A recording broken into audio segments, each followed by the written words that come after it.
안녕하세요, 투자자 여러분. 조합원팀입니다. 요즘 시장 변동성이 너무나 심하고 경기 침체 우려가 굉장히 높아져 있는 상태죠.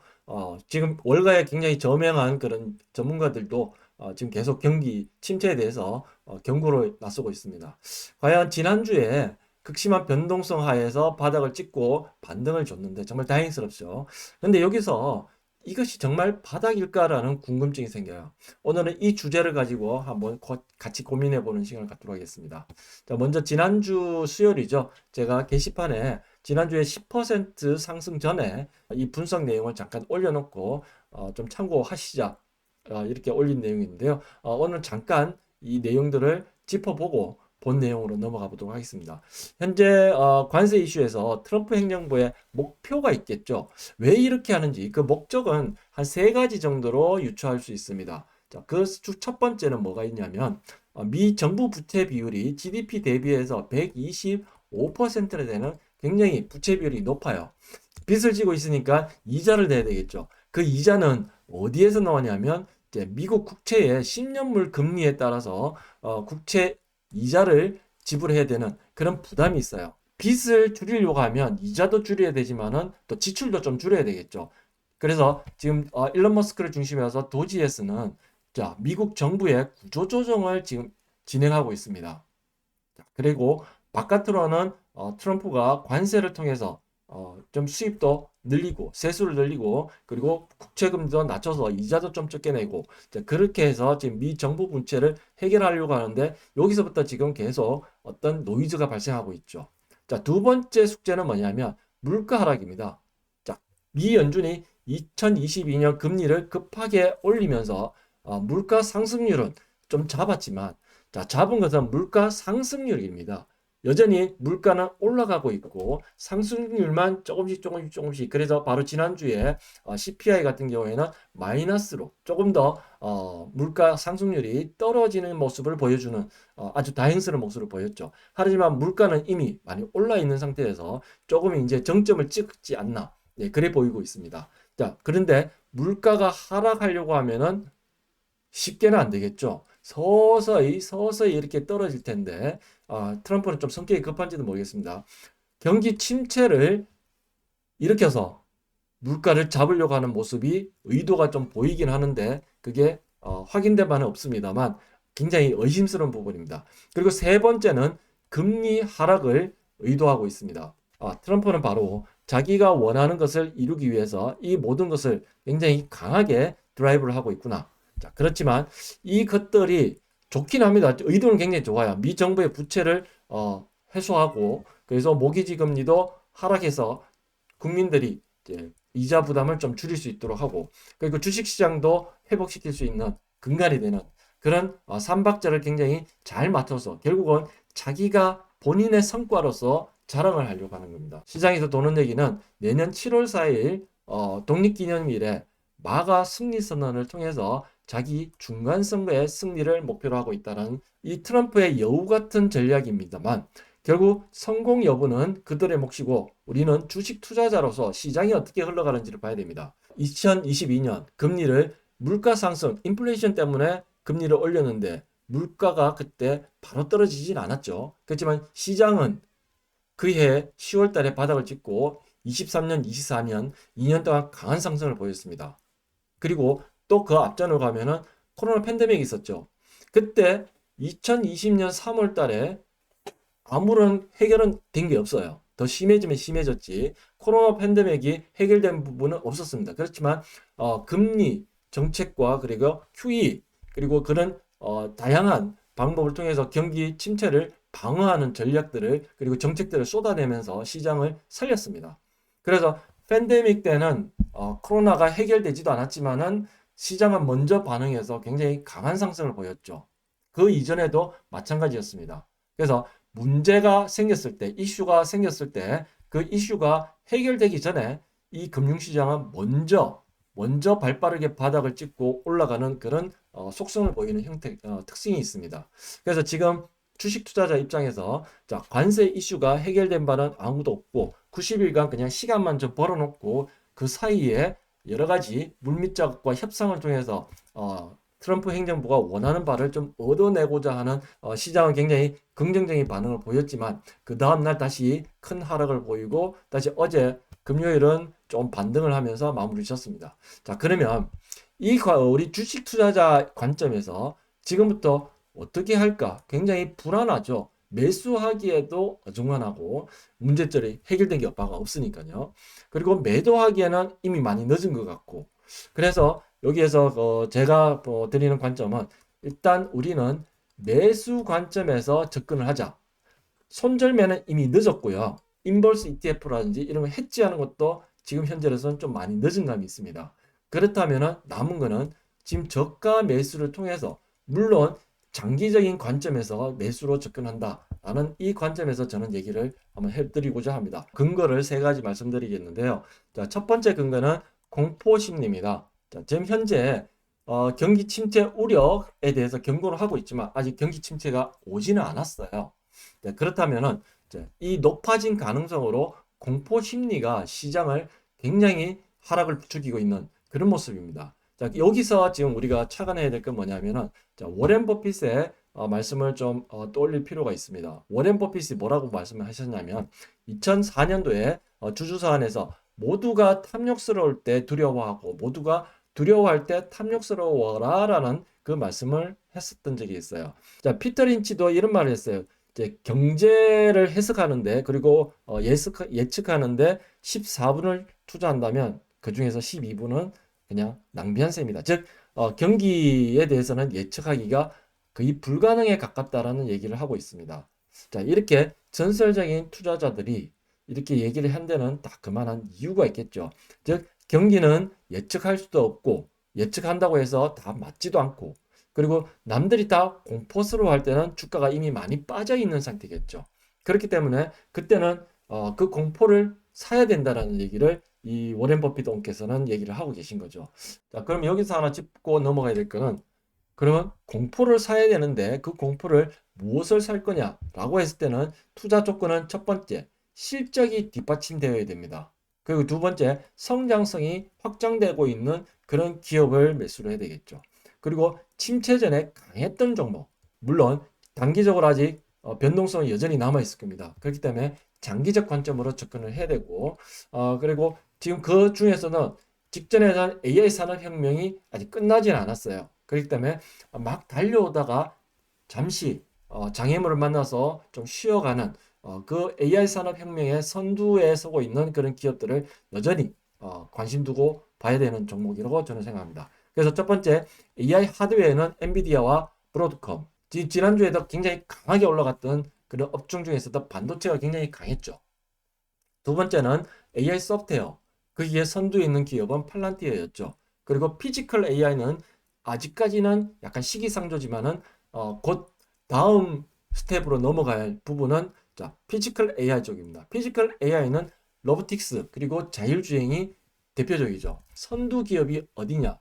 엔비디아는 플랫폼을 준비해서 그걸 어떤 기업들, 로봇 기업이라든지 자율주행 솔루션을 만들고자 하는 자동차 기업이라든지 이쪽에 제공하는 플랫폼을 제공하는 기업이 엔비디아고요. 직접 그들이 만들진 않아요. 협력해서 제공할 뿐이죠. 실제로 자기가 만들고 있는 기업은 테슬라가 유일합니다. 그렇기 때문에 테슬라는 지금 판매량 저조 때문에 굉장히 주가가 하락 압력을 많이 받아 있고 그리고 이미 많이 빠져 있는 상태죠. 그렇지만 아직까지도 악재는 소멸되지 않고 판매량이 좀 늘어나고는 있지만 브랜드 이미지 데미지 때문에 앞으로 판매량에 조금 영향을 받을 수 있다는 우려도 있고요. 그리고 앞으로 긍정적인 부분 그리고 부정적인 부분 둘 다를 가지고 있는 게 지금 테슬라입니다. 그래서 테슬라를 막연하게 긍정적으로만 볼 게 아니라 부정적인 부분 바로 다다음 주죠. 4월 22일 테슬라의 실적 발표가 있습니다. 굉장히 실적이 안 좋을 거라고는 알고 있죠. 주가는 그걸 선반영해서 미리 매도하는 매도세가 나올 수도 있어요. 그럼 미리 좀 빠진다면은 당일날은 어떠한 것으로 인해서 다시 큰 반등을 줄 수도 있어요. 과거 사례로 보면은 그런 것들이 늘 반복되고 있었습니다. 이것은 모건 스탠리에서도 토픽으로 잡고 있습니다. 다만 이제 데나 이브스 예, 그분은 굉장히 강세론자였다가 지금 브랜드 이미지가 손상되면서 그 차량 판매량이 좀 줄어들 거라는 우려로 지금 프라이스 타겟을 좀 낮추고 있는 좀 걱정도 많이 됩니다. 그래서 지금 테슬라는 양면성을 다 가지고 있기 때문에 지금 좀 지켜보면서 그렇다고 투자를 처리할 필요는 없을 것 같습니다. 두 번째는 이벤트성 침체입니다. 침체에는 세 가지가 있다고 말씀드릴 수 있어요. 첫 번째는 지금 경기 순환 사이클 있죠. 경기는 항상 이게 순환 사이클을 가지고 돌기 때문에 이 사이클에 살아서 더 시크리컬하게 경기 침체라는 부분이 나타날 수 있고요. 두 번째는 이벤트입니다. 이게 관세 이벤트가 나올 수도 있고요. 그리고 이 직전에는 22년도 금리 인상 이벤트가 있을 수 있죠. 그리고 세 번째 구조적이란 거는 금융 시스템이 망가지는 거죠. 대표적으로 2008년도 금융 시스템이 망가지는 전 세계 금융위기가 있었죠. 자, 이 2008년도 금융위기는 단순하게 구조적만 있는 게 아니라 좀 복합적으로 들어가는 부분이 있습니다. 자, 아무튼 구조적으로 침체가 일어나면은 시장은 굉장히 심하게 빠집니다. 이때는 거의 40%, 50%까지도 빠지고 굉장히 1년 정도 길게 빠지는 그런 속성이 있습니다. 자, 구조적 침체 외에 시크리컬하게 경기 순환이거나 혹은 이벤트성으로 침체 또는 침체가 아니어도 주식시장이 장기 추세가 하락으로 빠지는 경우는 짧고 굵게 나타나는 현상이 있습니다. 그래서 그러면은 짧고 굵게 나타날 때 또 하나의 특징이 있습니다. 뭐냐면 이거가 또 오늘의 히트인데요. 상승폭의 절반에서 바닥을 형성하는 특성이 있습니다. 2022년 이때도 마찬가지 인플레이션을 잡기 위해서 금리 인상이라는 이벤트성 침체 사례입니다. 2020년 코로나 팬데믹 때 이때 바닥을 찍었죠. 바로 3월 달에. 이때부터 시작해서 쫙 올라갔는데 언제까지 올라갔냐면은 2021년 12월까지 약 2년 동안 굉장히 강한 상승을 보였어요. 그 다음에 2022년에 하락을 했는데 그때 바닥점을 보면은 상승분의 딱 절반만큼 내려왔습니다. 이게 피보나치 수열에 따라서 선을 그어 놓은 건데요. 딱 중간 지점, 상승폭의 절반만큼 딱 바닥을 형성하고 여기서 V자 반등을 보여줬던 그런 사례를 보실 수 있습니다. 자, 이번에는 2018년도로 넘어가 보겠습니다. 2016년도에 그때 바닥을 찍고 상승하기 시작합니다. 그리고 트럼프가 집권을 1년차 때 2017년도에 집권하고 2018년도 이때도 첫 번째 미중 관세 분쟁이 시작됐는데 이때까지 10월 달까지 주가는 2년 반 동안 강한 상승세를 보였어요. 그리고 나서 2018년도 10월부터 11월, 12월 요 3개월 동안 주가가 크게 빠졌는데요. 이때도 보면은 이 2년 반 동안 상승한 것의 절반만큼 딱 빠지고 거기서부터 바닥을 형성하고 V자 반등을 보이는 그런 모습을 볼 수 있었습니다. 트럼프 1기 때는요. 이게 짧고 굵게 내려왔는데 그때 약 20% 하락을 보였어요. 그리고 장기 상승폭의 절반 수준에서 2018년 12월 달에 바닥을 형성하고 그리고 연봉으로 보면요. 이 연봉에서 5년 평균선을 지지를 받고 올라갔던 모습을 보여주고 있습니다. 22년도에도요. 5년 평균선을 딱 지지를 받고 다시 올라가는 모습을 보여줬죠. 자, 그래서 여기 공통점을 뭐냐? 지금 이벤트성으로 침체나 혹은 주식시장의 장기 추세가 이렇게 하락으로 꺾였을 때 얼마만큼 내려가서 거기서 바닥을 형성하느냐라고 했을 때는 상승폭, 이전의 상승폭의 그 절반 수준만큼 내려온다. 이게 피보나치 수율에서 거의 나타나고 있다는 것을 증명이 되고 있습니다. 자, 그래서 그 관점에서 보면 지금 현재는 그러면 어디에 와 있는지 그 부분을 한번 받아보겠습니다. 2022년 10월 달에 바닥을 형성했습니다. 올해 2월 달까지 정점을 찍고 올라왔어요. 거의 얘도 2년 반 동안 거의 올라왔죠. 자, 이렇게 급하게 꾸준히 2년 반 동안 올라온 뒤에 급하게 지금 빠졌는데 현재 위치는 어디에 와 있냐? 바로 지난주에 바닥을 형성한 듯이 보이는 이 지점에 와 있고요. 지난 2년 반 동안 상승의 절반만큼 내려와 있습니다. 이것도 장기 상승폭의 절반만큼 내려와 있는 현재 위치죠. 자, 근거의 세 번째는 이격도 24개월. 이거는 무슨 말씀이냐면요. 주식시장이 지수 기준으로 과거에 2년에서 2.5년 정도 쭉 상승하는 모습을 보셨죠. 그리고 나서 지금 이슈로 좀 이벤트로 떨어졌는데 이게 굳이 트럼프의 관세 이슈가 아니어도 과거 패턴들을 보면 2년 평균값으로 다시 수렴하는 모습들이 나옵니다. 자, 바닥은 언제일까라는 것을 한번 심도 있게 한번 보려고 하면 일봉으로 다시 가져와서 분석을 해보면 지금 이렇게 지난 2월 21일부터 하락을 보였는데 이때 1차 하락을 보였죠.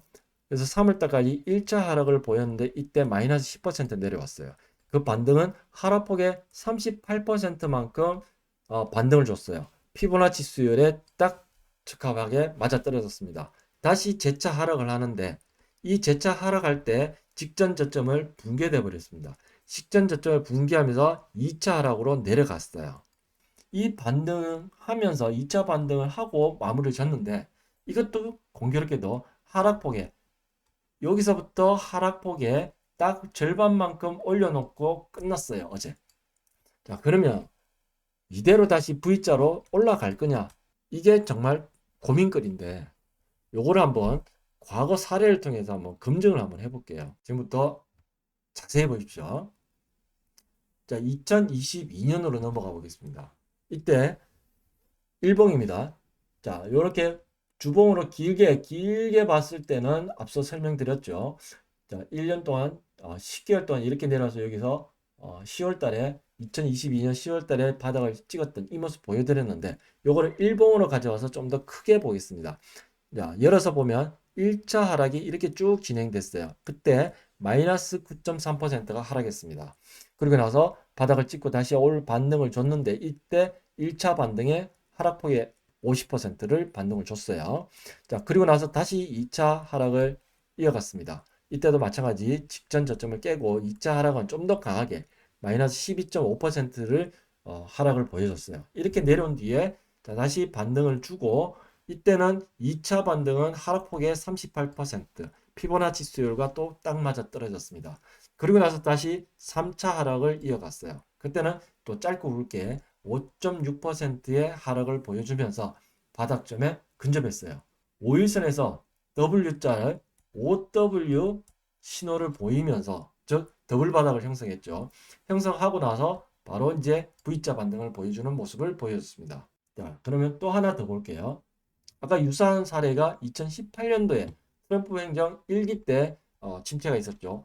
자, 이것도 마찬가지 상승폭의 절반만큼 내려왔을 때 거기에서 바닥을 형성했다. 이거 보여드렸고 요거를 일봉으로 가져와서 좀 더 확대해서 보겠습니다. 자, 이때는 2018년도 10월 달에 바로 내려와서 시작해서 1차 하락은 마이너스 10%딱 맞아 떨어졌어요. 그러고 나서 반등을 줬습니다. 이때는 1차 반등은 하락폭의 62%, 이것도 피보나치 수율에 딱 근접하는 모습이었어요. 그리고 나서 빠지는데 이때는 직전 저점을 바로 깨지는 않았습니다. 바로 깨지는 않고 다시 반등세를 보여주면서 한 달 동안 박스권 횡보 구간을 보여줬어요. 그래서 반등하고 나서 다시 빠지는데 이때는 직전 저점을 깨버리는 그런 현상을 보였습니다. 그래서 쭉 빠지기 시작하는데 이때는 2차 하락을 좀 더 세게 빠졌어요. 마이너스 15.7%가 빠졌습니다. 5일 이동평균선에서 OW 더블 바닥을 형성하고 신호를 형성한 뒤에 V자형으로 반등하면서 2019년도로 넘어가는 그런 모습을 보였습니다. 그래서 따라서 결론은 뭐냐? 구조적 침체가 아닌 경우, 즉 경기 순환형이나 이벤트성 침체나 하락의 경우에는 장기 상승폭의 절반 수준에서 바닥을 형성하고 이때 바닥을 잡아내는 신호는 OW 신호를 포착하는 것이 결론을 이뤘습니다. 아직 마지막 한 파동이 더 남았다. 지금 바닥이 올라오긴 올라왔는데 한 번 가지고는 안 되고 두 번이어야 됩니다. 그 두 번이기 위해서 바로 다음 주일 수도 있고요. 다다음 주일 수도 있고. 자, 언제일지는 지금 시장의 흐름을 보면서 판단해야 되는데 무엇을 볼 거냐면 5일 이동평균을 보십시오. 다음 주에 이렇게 올라가지만 여기 저점을 깼기 때문에 여기는 굉장히 강한 저항으로 나타납니다. 뿐만 아니라 21선도 여기서 내려오고 있죠. 그러면 밑에서 싱글 바닥에서는 21선을 못 뚫습니다. 두 번 더블 바닥을 줘야지만 뚫을 수 있어요. 그리고 5,521포인트 근처에서는 저항이 굉장히 강할 겁니다. 그래서 여기까지 갈 때 얼마 남지 않았으니까 바로 따라잡기 매수하지 마시고요. 올라가면 오히려 땡큐하고 조금씩 현금화 시키는 그 작업을 하시고 현금 확보해 놨다가 자, S&P 500 기준으로 4,850포인트 근처 가면은 조금씩 분할 매수 들어가기 시작해도 됩니다. 그런 다음에 그러고 있다가 5일 이동 평균이 쫙 돌아서는 그 시그널 반등이 나타난다면 그때는 신호를 보고 들어가기 때문에 그때는 강하게 매수로 들어가도 됩니다. 비쌌던 주가가 싸졌을 때 나는 두려움을 이겨내고 내 포트폴리오에 편입을 시켜놓고 그러고 나서 올라갈지 다시 회복할 때까지 기다린다. 긴 영상 봐주셔서 감사드리고요. 주말에는 좀 마음을 좀 스트레스를 풀 수 있는 그 시간을 가졌으면 좋겠습니다. 네, 다음에 또 찾아뵙겠습니다. 감사합니다.